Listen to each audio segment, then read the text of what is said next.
What's up, everybody? Alright, so in this video, I'm going to share with you the one thing that 9 out of 10 entrepreneurs and marketers are not doing that is absolutely crippling the performance of their videos.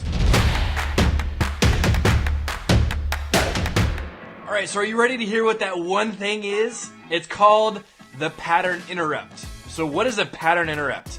This is the first 3 to 5 seconds of your video where you have the opportunity to capture someone's attention. And if you don't capture their attention, you're gonna lose them. So what are some examples of some pattern interrupts? Well, you saw one in the beginning of this video. Or you could take a lighter and wave it in front of the camera like this.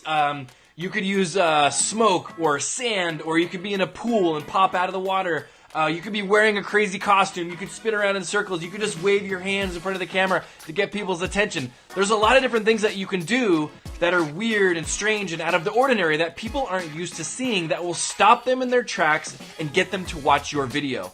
That is the whole goal here, to get them to stop scrolling, to stop doing whatever it is that they're doing, get their attention, and get them to watch the rest of your video.